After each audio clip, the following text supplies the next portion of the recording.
Hello, guys, and welcome back to another day of Kick the Resolution, creating accountability in your lifestyle, presented by Wheel With Me Foundation.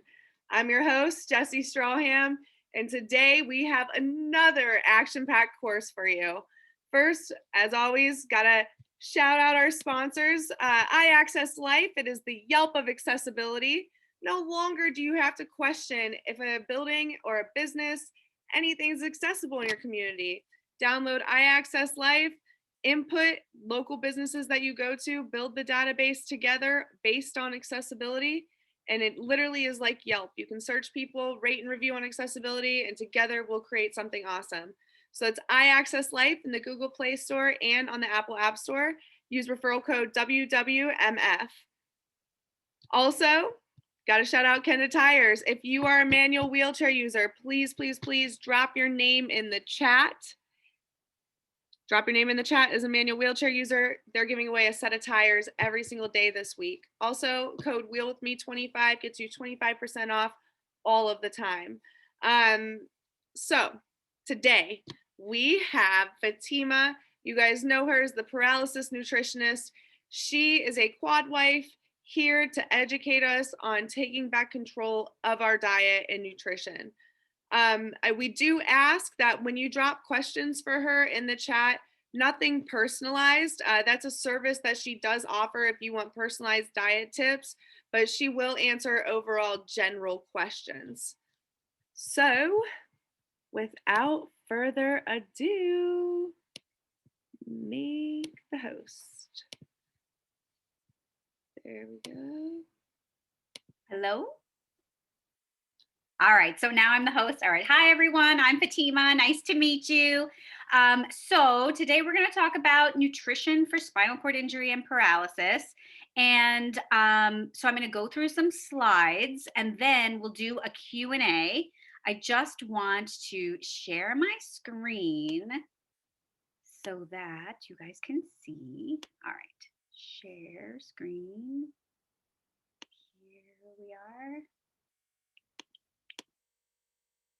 Do you see it? All right, awesome. Okay, so, all right, so basic nutrition for SCI and paralysis. I'm just going to, hold on, sorry. Where is, I just want to get rid of, whoop. There, sorry, okay. All right, so, and thank you so much, Jessie, for having me today. This is exciting. So I'm Fatimah. I'm a registered dietitian. I am married to a quadriplegic. And so my husband's name is Ray, and we have two little kids.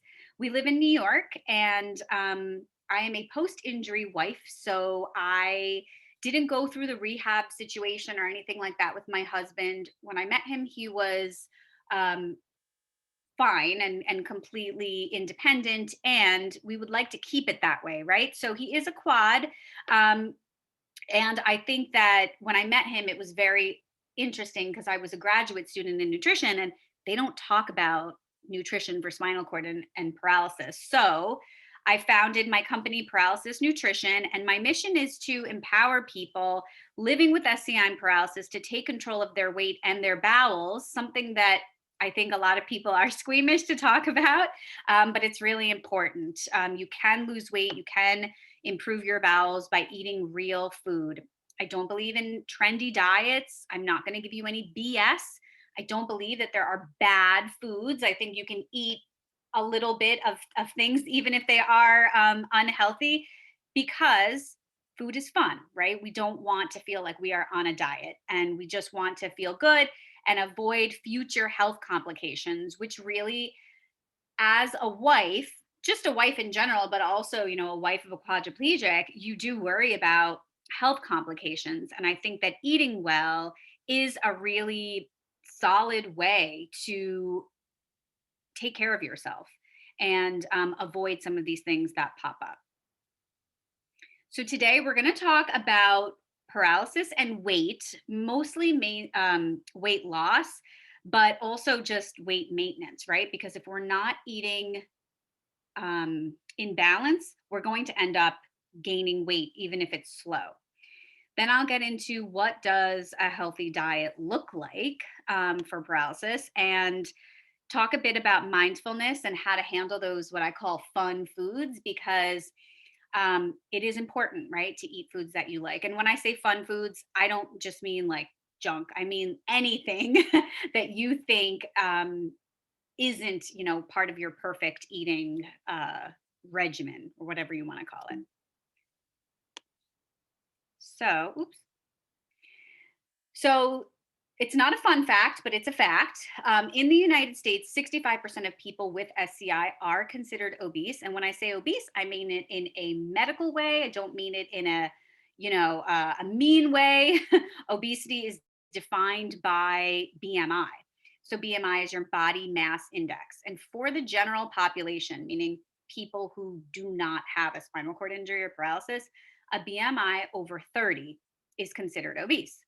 Now, for the SCI population, a BMI over 22 is considered to be obesity, which, to be honest, I don't even like saying that, but I have to, because many doctors have told me that this is important.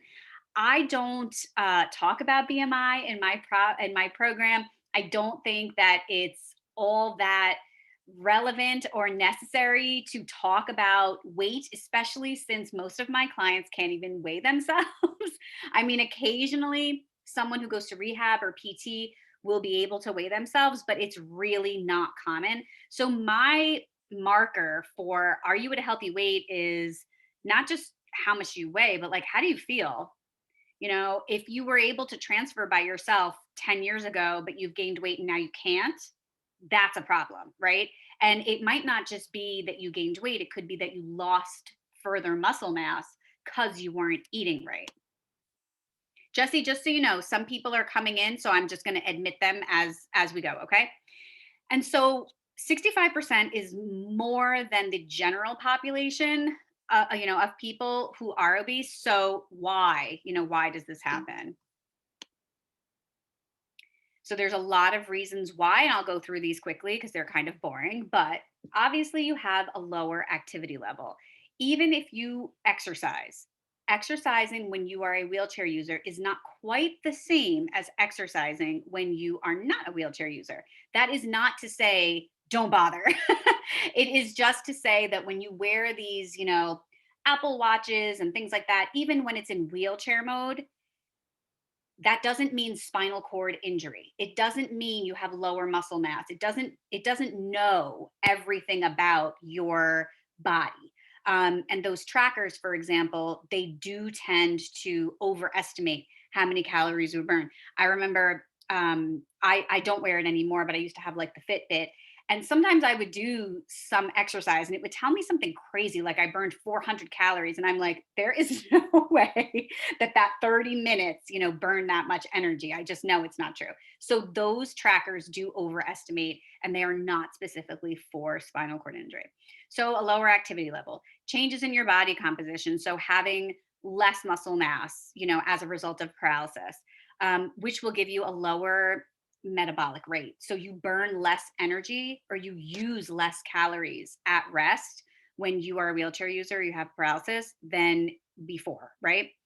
A lot of people are just straight up eating too many calories. So a lot of people, I think, are dealing with emotional eating, are dealing with just, what's the word? They just don't know, right? So if we don't know, we don't know.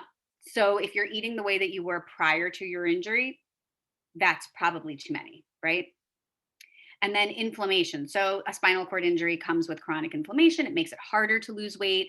Also hormonal changes. So for men, because your muscle mass goes down, you tend to have less testosterone, which makes it harder for you to lose weight.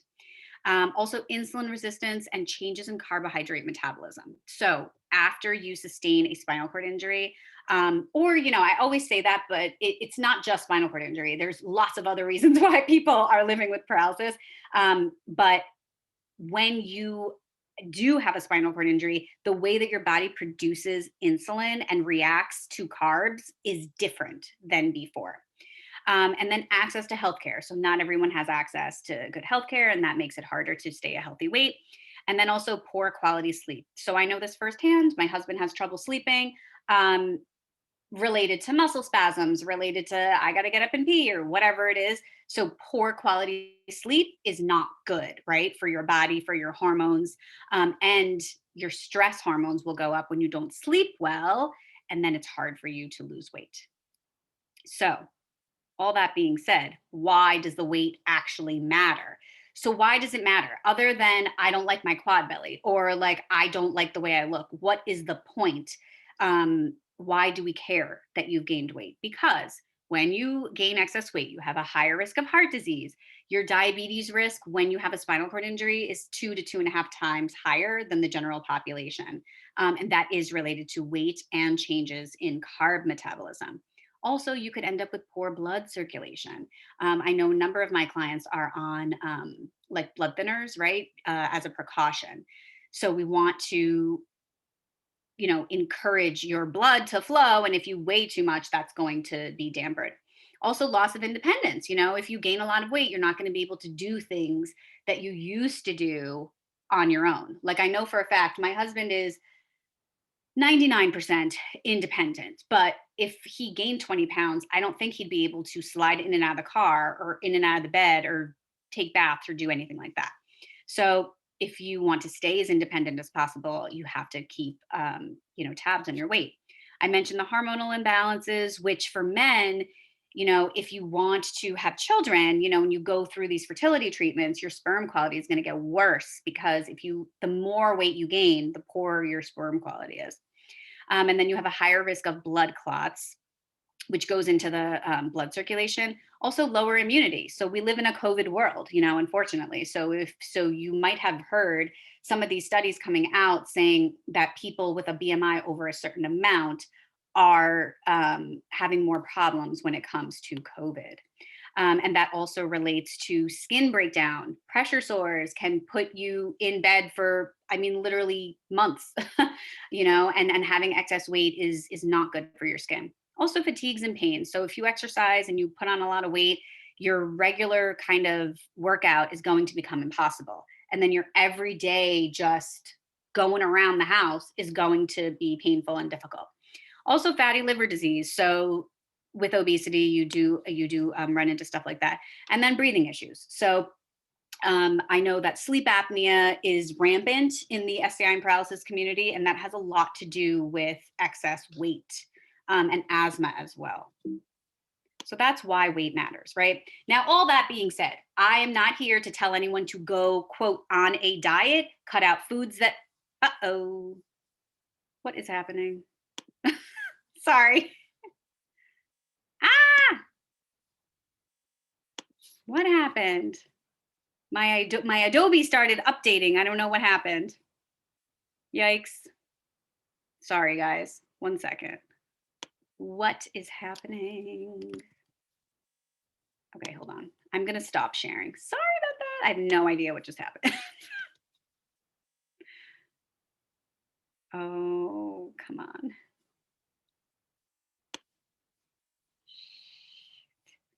Where's my presentation, you guys? Hold on.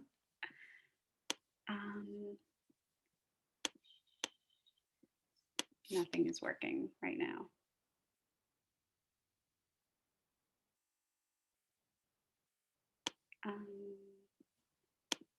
Okay. Sorry. What is happening? You guys, I'm sorry. I don't know what just happened. I can't find. Nothing is loading right now. What is happening?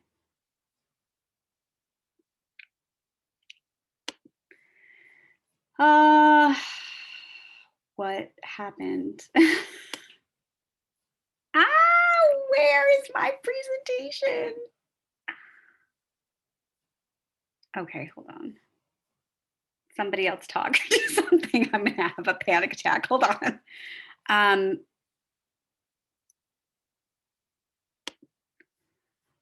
You gotta be kidding me. All right, hold on. So I've hold on. I have found it. It's that Adobe Acrobat thing just decided to start downloading.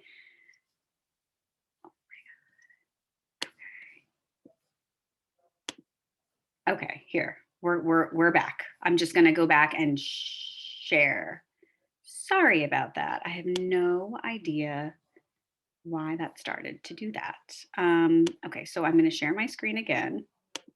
Always an experience, right?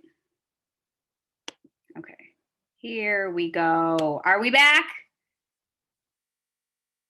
Do you see it? Okay, good. Sorry.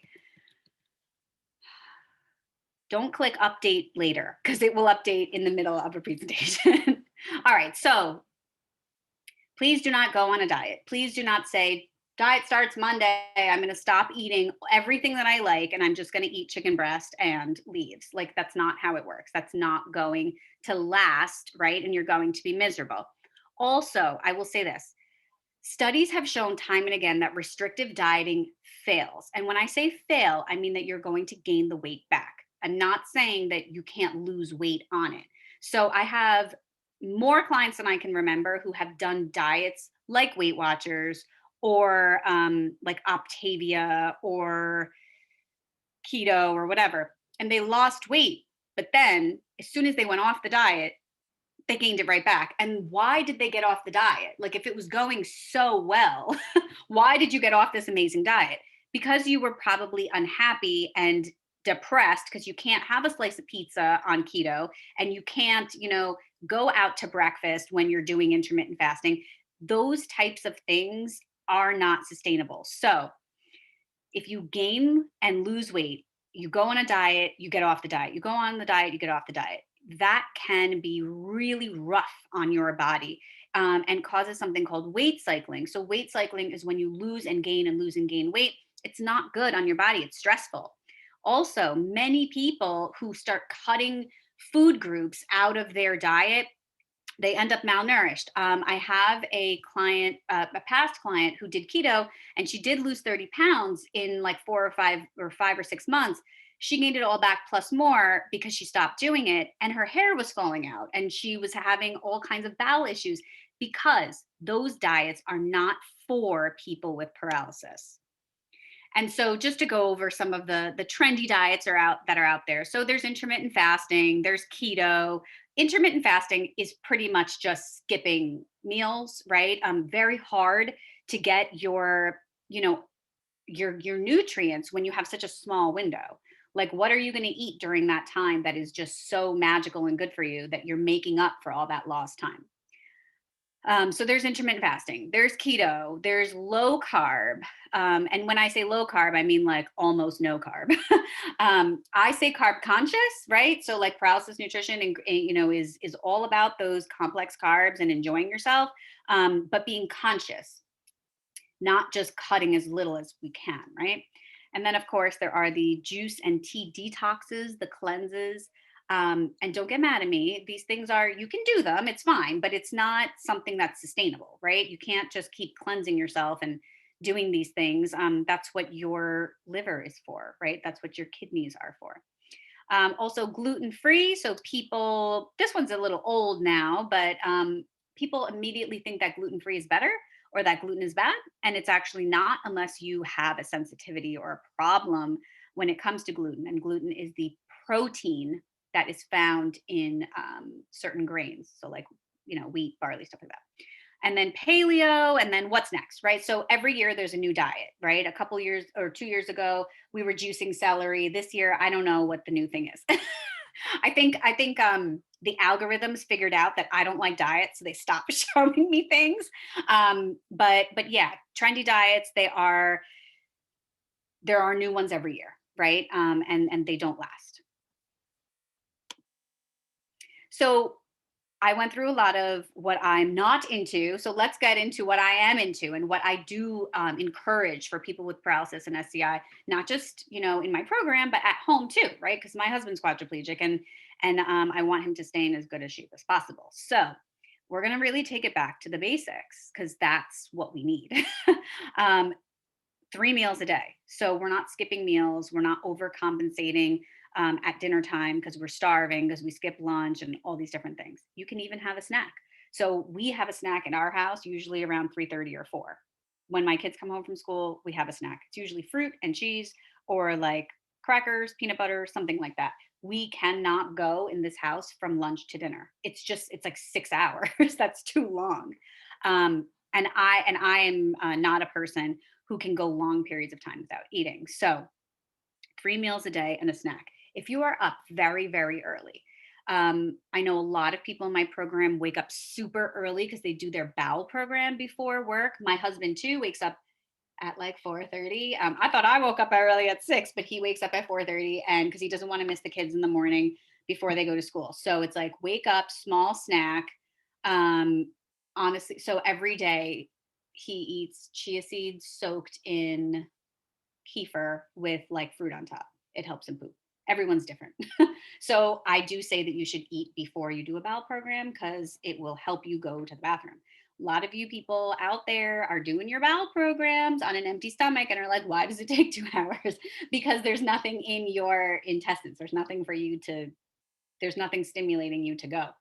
But anyway, I wasn't talking about bowels. I was saying 3 meals and a snack. If you wake up super early, for example, like Ray, who wakes up super early to do bowels, he'll actually do 2 snacks because he's up for so many hours, right? So it's like morning snack, bowel program, breakfast, lunch, small snack, dinner, right? It keeps your blood sugar good through the day, not too many dips and not too many spikes, right? And when you skip meals, what do?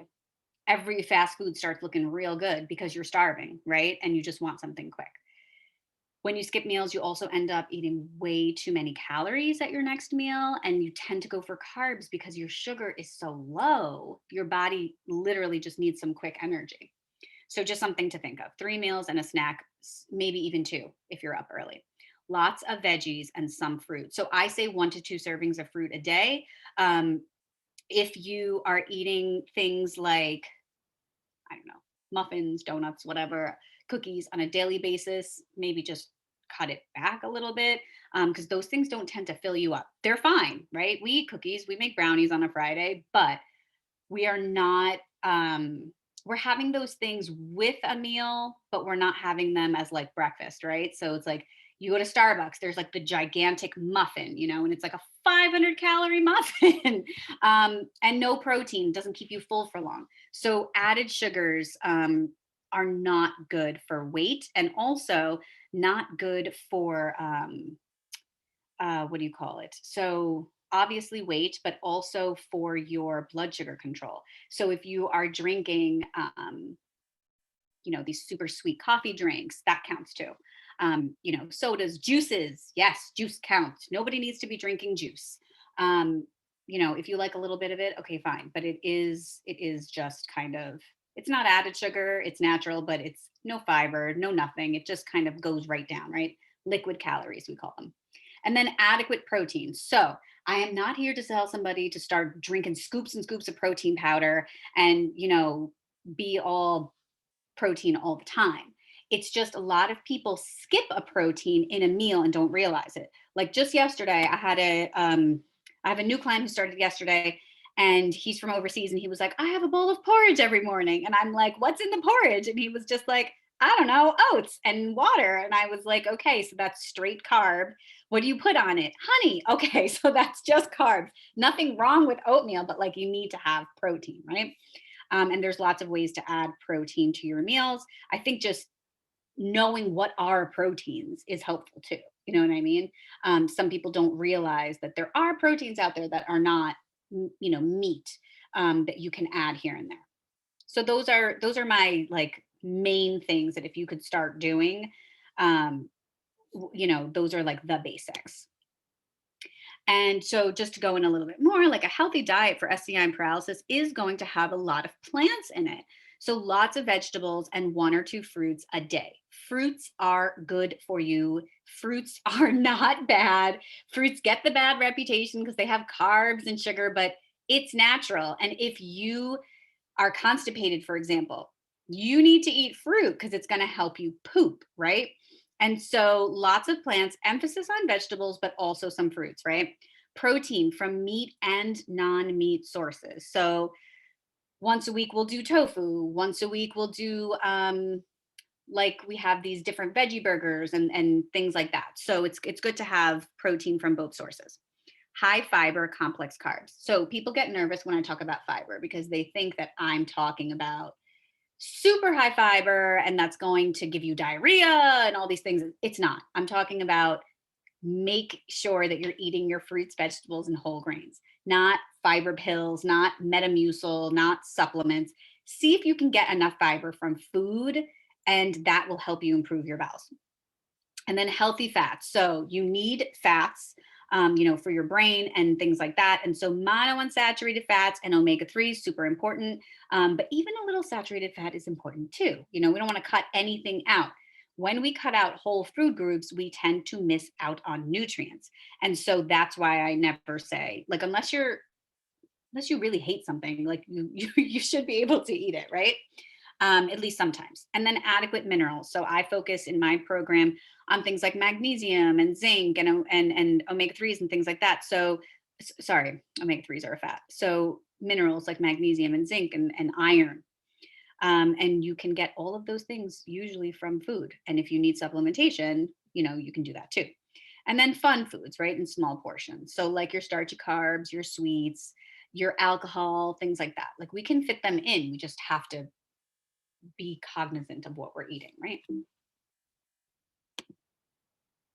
So I just kind of wanted to include some ideas and inspiration for like, what am I talking about when I say lots of plants? What do I mean when I say whole grains? So here we have like, this is like a meal prep situation, right? So there's a good amount of broccoli. Look at how much vegetable and protein there is compared to the carb, right? The carb is there and it's enough, but it's not half of the container, right? So you have your protein, you have your fiber, and you have your starchy carb, right? So that'll keep you full. And hello, does that look boring? No, it tastes good, right?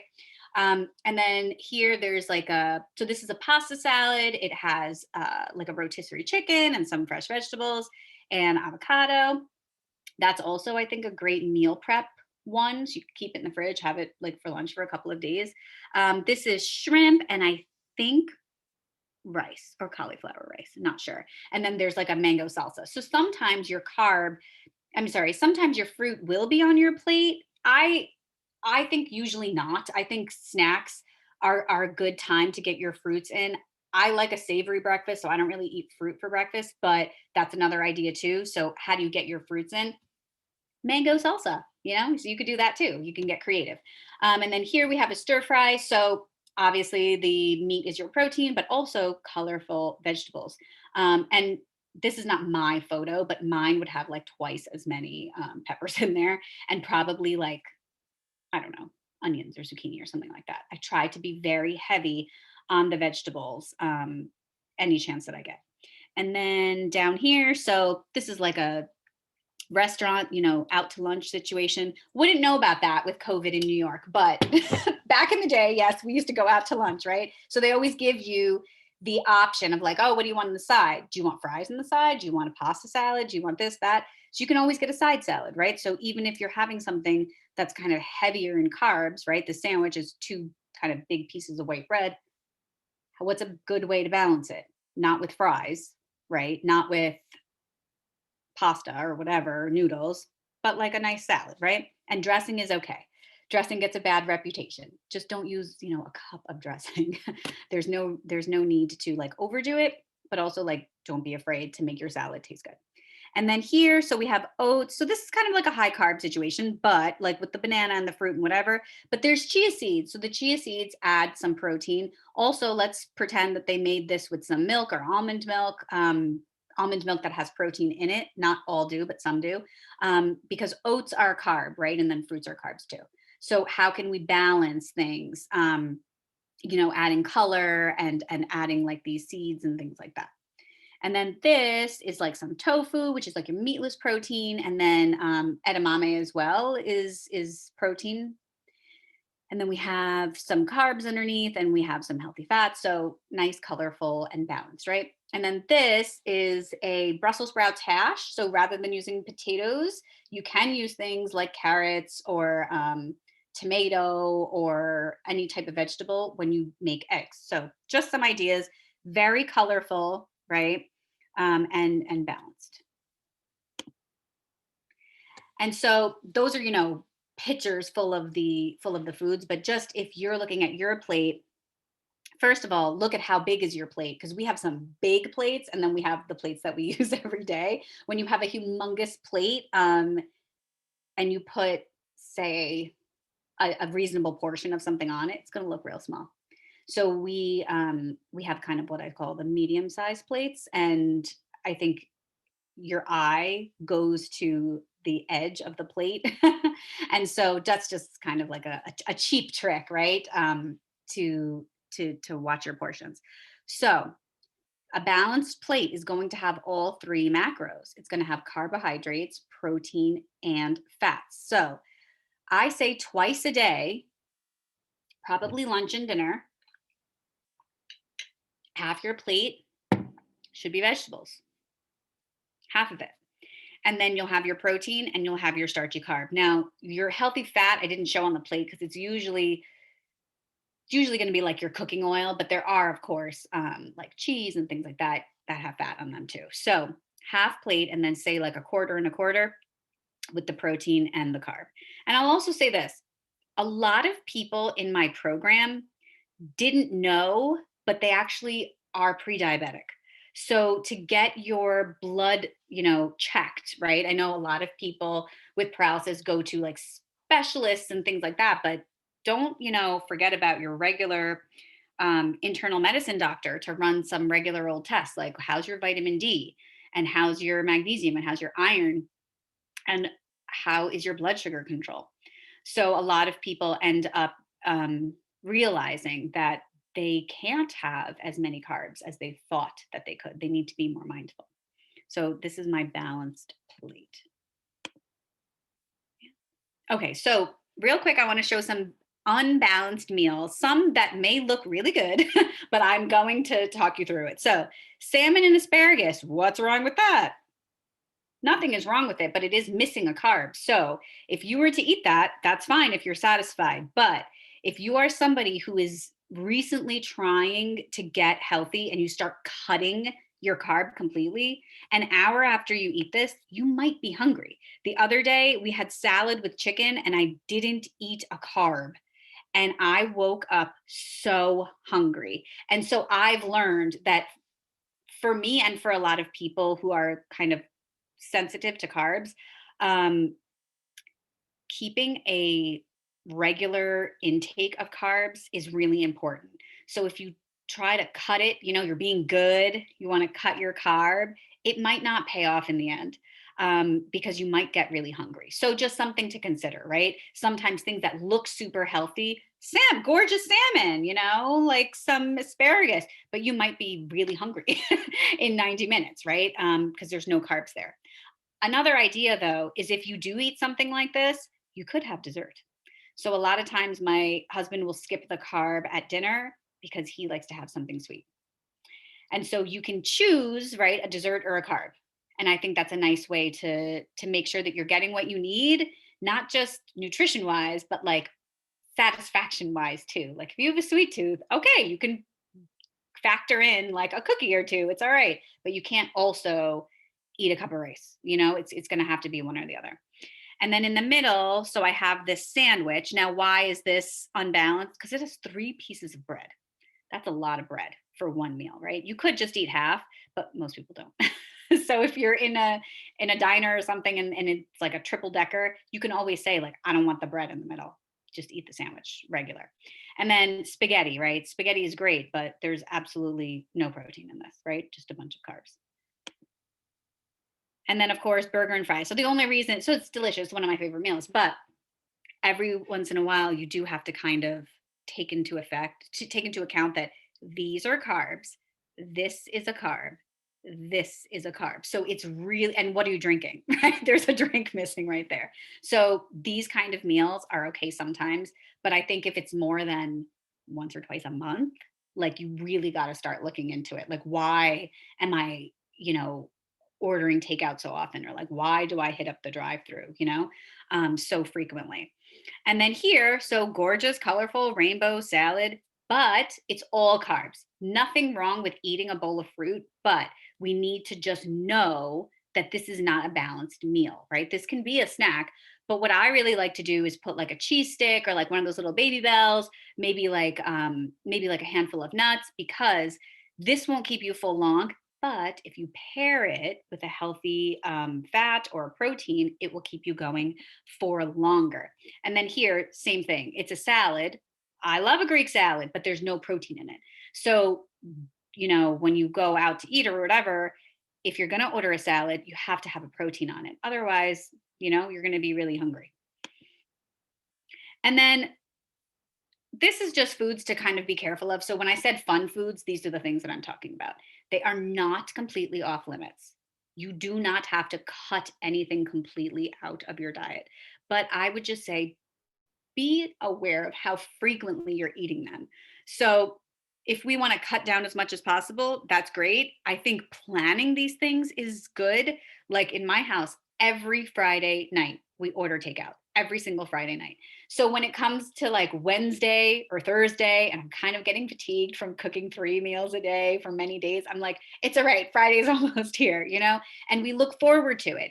It's not I'm tired, let's just order takeout. It's not that. It's like, yay, it's Friday, we're getting takeout. Sometimes we'll get it on Saturday as well. It's like pizza for the kids or something, but my husband and I will usually eat like home food, I say. So the worst is probably fast food, but I think some of these restaurants as well, like your Applebee's and your Hula Hands and all that stuff, some of those meals are well over 1,000 calories. And some of us are having like a drink or two with it too. And that's probably what I would say the worst. Doesn't mean don't ever do it. It just means be the most careful with it. Drinks, so like these coffee drinks. I haven't been in a Starbucks in a while, but like Starbucks, Dunkin' Donuts, Tim Hortons, whatever. Some of these drinks, like it boggles my mind how they even fit that many calories into a drink. I did a post on Instagram like a couple of months ago that was one of the Dunkin' Donuts drinks, and it was shocking because it was like 800 calories in a drink. So watching your drinks, coffee drinks, alcohol drinks, juices, energy drinks, things like that. And then sweets. So, like, for example, ice cream. We don't keep ice cream in the house, but if we want it, we go get it. If it's in the house, we'll eat it every day, right? Until it's gone. Takeout. I say plan your takeout so that you look forward to it and that you aren't using it as like I don't know what to do, so we're just going to order takeout. Like it shouldn't get to that point, right? It's a waste of money and it's never going to be as healthy as something that you make at home. So we plan every Friday, sometimes Saturday, right? And also fried food. So things like potato chips, for example, anything that's fried, just it's okay sometimes, but we don't want to make this a daily thing. And then just a note about reading food labels. So I go through this a lot in group coaching because food labels are really the only way for you to know what is in a food. So when you look at the front of a package, I'm using Honey Nut Cheerios just as an example. The front of the box is all marketing information, and this is for any product, right? The front is stuff to make you say, "Oh, that looks so good. I think I want to buy it." So there's this cute honeybee. We've been seeing him for our whole lives, right? And it says real honey, but it really says made with real honey. There's very little real honey in this, it's mostly sugar. And then it has this big banner that says lower cholesterol. Yeah. Labeling laws in the United States are very interesting and loosey goosey. So it says can help lower cholesterol as part of a heart healthy diet. So, what does that mean? People who look at this say, oh, Honey Nut Cheerios will help me lower my cholesterol. No, they will not. Honey Nut Cheerios contain fiber, which can help with, lowering your cholesterol if you eat a heart healthy diet. So it's just like, the heart shape and everything like that. It's just they want you to buy it, right? But the back of the box, or in this case, the side of the box, I should say, is where the real information is. So what is the serving size? most people are not pouring 3/4 of a cup or 1 cup of cereal into a bowl. It's more like 2 cups, if not more. So the serving size is going to tell you what all these numbers are applied to. So if you have 1 cup of cereal and it says 150 calories or whatever, that's what you're eating. But if you're pouring 2 cups in there and then you read the food label, what it says there is not what's in your bowl. So it's really important. And I tell people you'll get better at label reading the more that you do it, right? Practice makes perfect. So for example, if I'm looking at a cereal, I want to know how much sugar is in it. I want to know how much protein's in it, how much fiber is in it. If I look at a yogurt, same thing. I want to see like how much protein, how much sugar, how much fat. So read your food labels because a lot of times, and sometimes they get me too, because I'm in a rush and I just grab something. But if it's a new food or if it's something that you buy a lot, you should know pretty much what is in this food, and not just calories, protein, fats, carbs, salt, sugar, all these things. And then when you compare, like, for example, Honey Nut Cheerios with multigrain Cheerios, you can say, like, oh, this one has more of this and this one has less that. And then you can make an informed decision. So, Jesse asked me to talk about this tracking your meals. So, in my group coaching, I do ask people to track their meals because they have a calorie goal, they have a protein goal, and all this. How are you going to know what in the world you are eating, if you don't track it? I know some things off the top of my head, like an apple is about 80 calories, but I mean, I can't add that stuff up all the time. If you want to know how many calories you're eating right now, that is really important information because if you are currently um, slowly gaining weight, that means you're eating too many calories. If your weight has been the same for years and years, you're eating in a calorie maintenance. So depending on what your goals are, I talk about weight loss a lot because a lot of my clients want to lose weight, but not all of them want to lose weight. All of them want to improve their bowels, but I would say like 80% want to lose weight.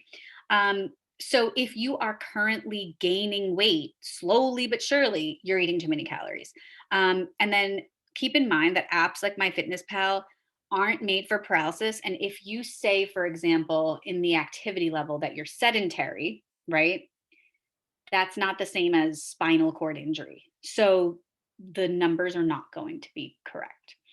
You can input your own numbers, which is what I tell people to do in my program. When we figure out their macros and their calories, they can put in those, correct numbers. And then if you are a person who would like to lose weight, you need to eat less calories than your body uses per day, but you also need to look at the quality of those calories. So if you ate 1,500 calories of junk food, that's really different than if you ate 1,500 calories split between 3 meals and a snack, hit your protein, hit your fiber, hit your healthy fats. It's very different. You're going to feel a lot different with those two different scenarios, right? And then, fun fact, right? So, most people with and without paralysis eat too many carbs and not enough protein and fiber. And so, that's why I really like tracking because some people will say, like, oh, I don't eat that many carbs. But I think they're not aware that things like corn, that's a carb. Things like beans, they have a lot of carbs. So it's really important to just for a little while keep track of what you're eating so that you have some sort of idea of what a typical day looks like for you. And which things are you getting too much of and which things are you not getting enough of. I have a client who was just like shocked the other day because she was like, I eat 80 grams of sugar a day. How did this happen? Coffee drinks, flavored yogurts, things like that. Everything adds up. And then, so quick note about protein. So, a general recommendation for protein is 60 to 80 grams per day.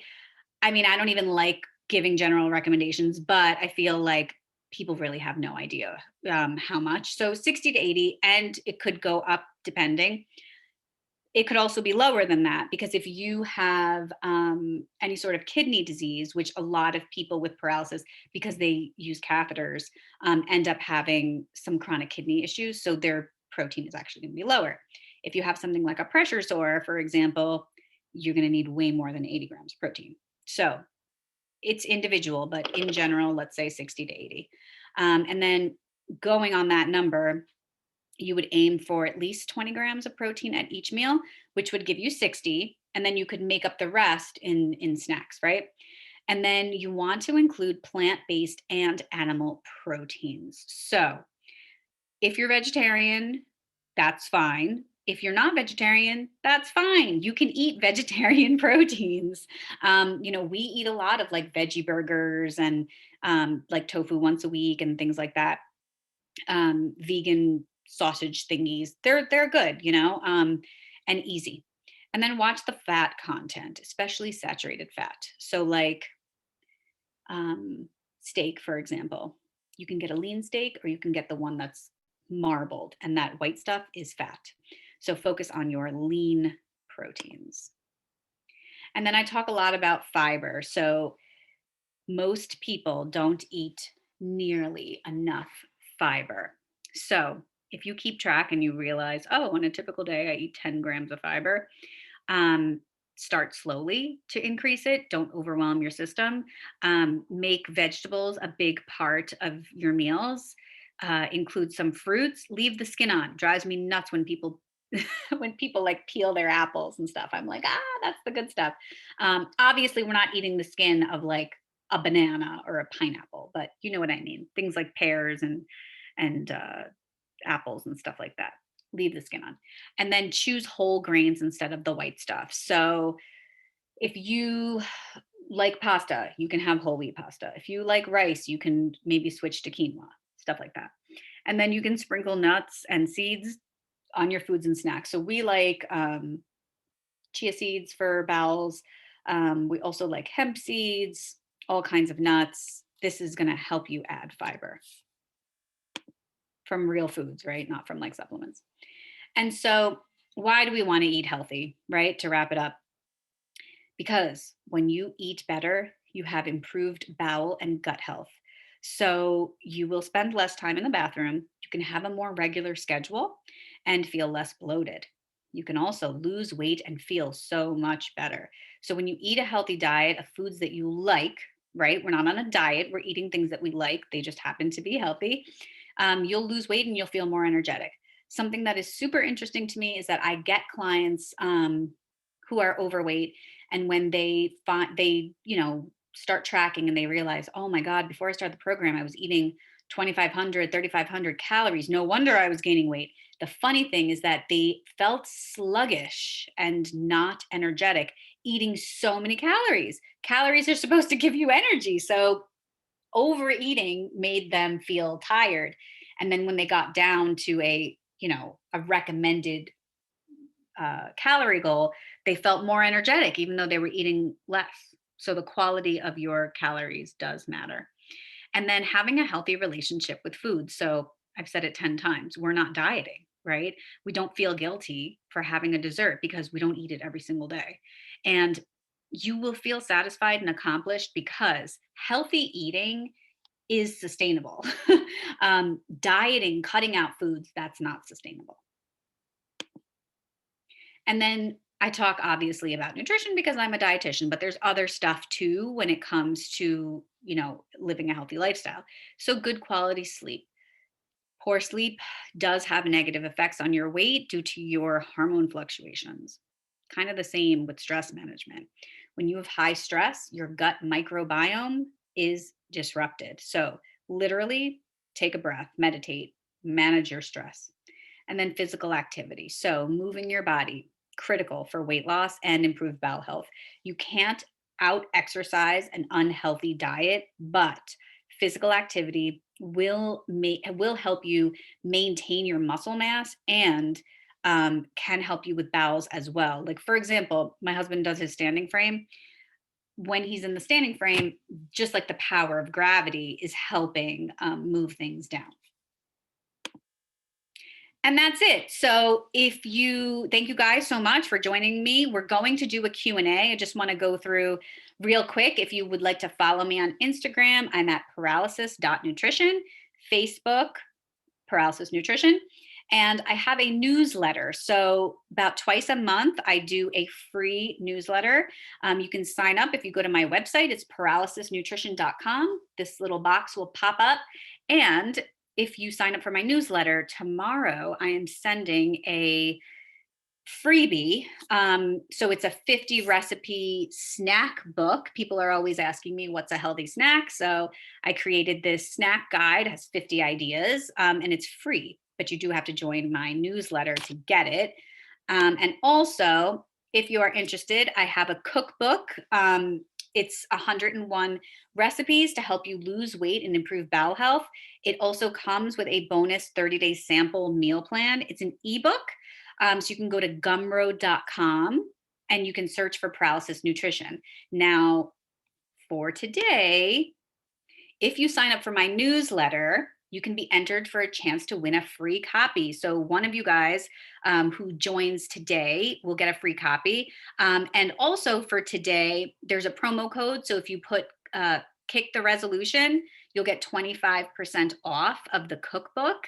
And that's, I said today, but it's like noon. So let's say till tomorrow, 24 hours. I'll give you guys 25% off.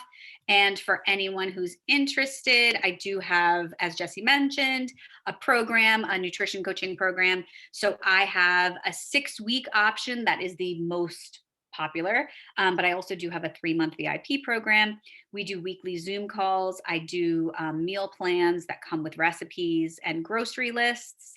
There's also educational videos. So I have a online course that's only for my group coaching. So I don't sell that as a one-off. It's just for my group coaching.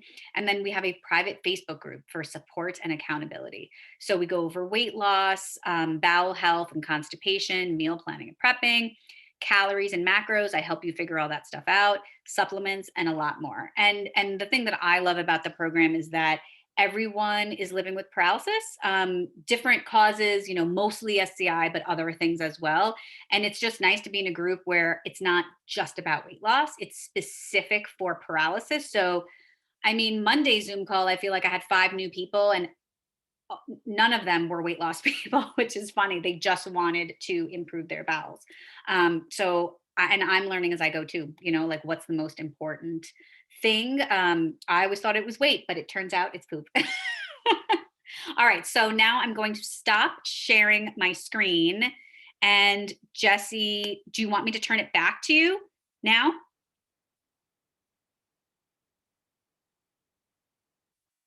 Or not yet? I can't hear you guys. Okay, so I'm going to just do Q&A. Oh, there's so many comments. I didn't see the comments. Sorry. Okay. So if there's any questions that you guys have, oh, Jesse, I have to unmute you. Okay. Hold on 1 second.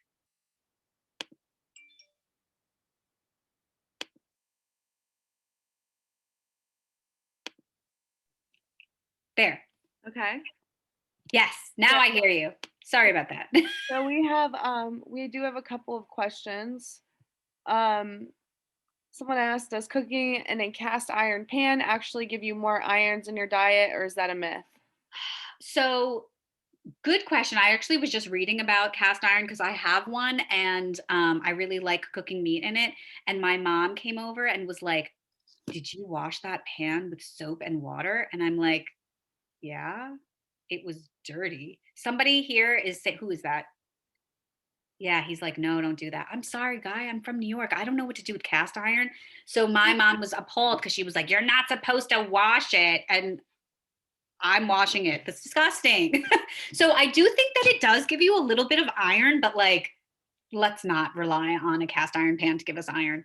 Like, let's eat iron rich foods. And to be honest, it's such an exhausting topic, like cookware, because there's like glass pans and there's stainless steel and there's the only thing I won't do is nonstick because it freaks me out.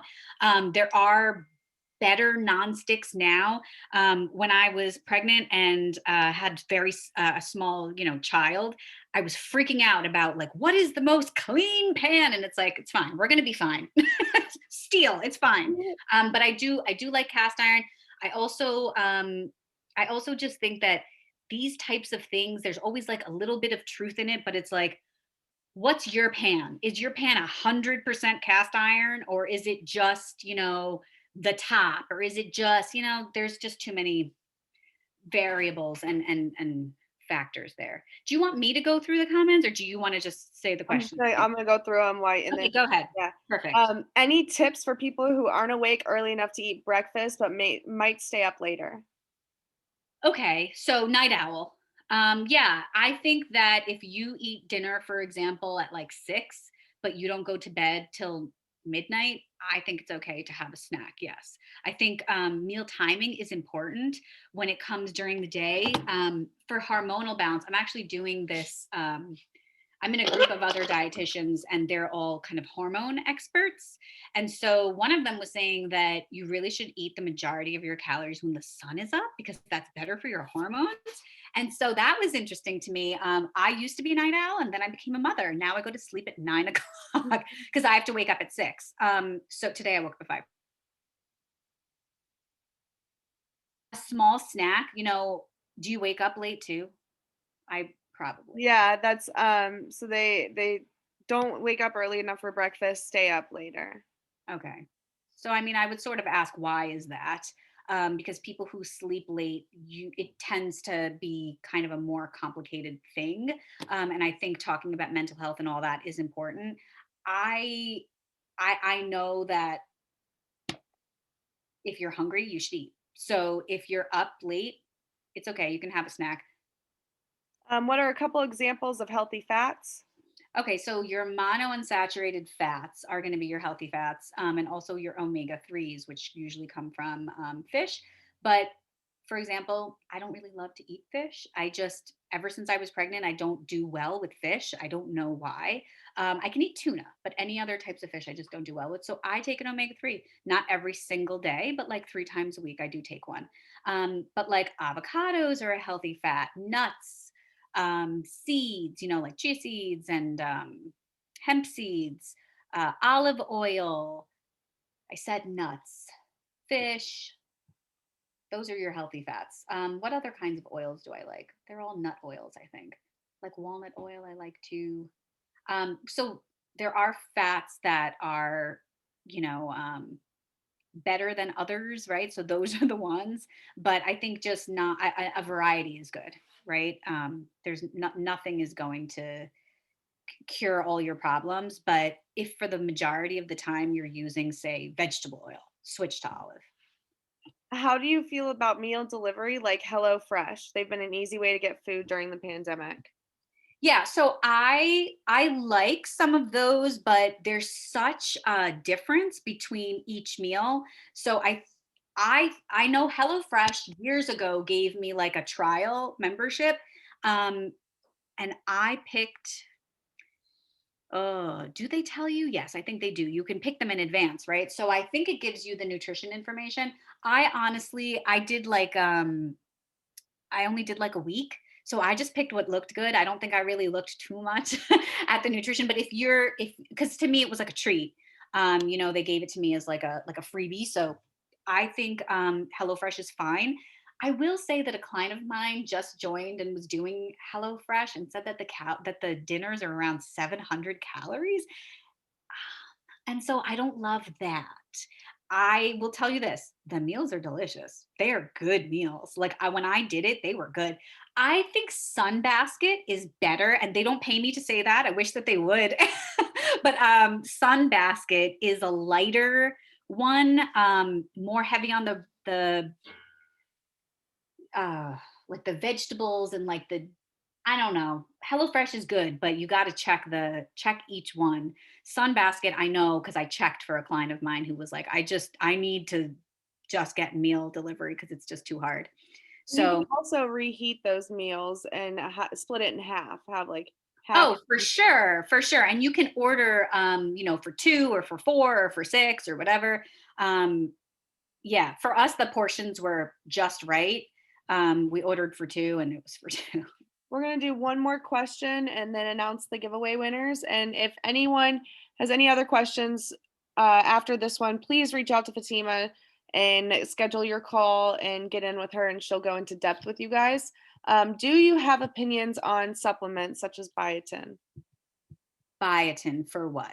I guess. Biotin I know is like for hair. Why are you taking the supplement? Yeah, like why are you taking the supplement? They're really high in calories. Oh, that I don't know. So yeah, I think with supplements, you always got to ask your doctor first. I have a ton of people who take a lot of medications and don't realize how these things can interact. Especially something like a blood thinner. I had a client of mine who was on blood thinners and she'd been on them for so many years that she kind of almost forgot, that she needs to be aware of these things. And she went to this like quite nice health food store and she said they gave me a liver cleanse. Okay, but the liver cleanse was full of turmeric and was full of milk thistle, and these things are absolutely counter what is the word, whatever, they interfere drastically with her medication, and that was scary. So always check with your doctor. I think supplements are overrated. I do recommend a couple of them. Like, for example, I mentioned omega 3s because I don't eat enough fish. Also, I would say something like vitamin D is probably a little bit more of like a no brainer. It's probably not going to do anything bad for you.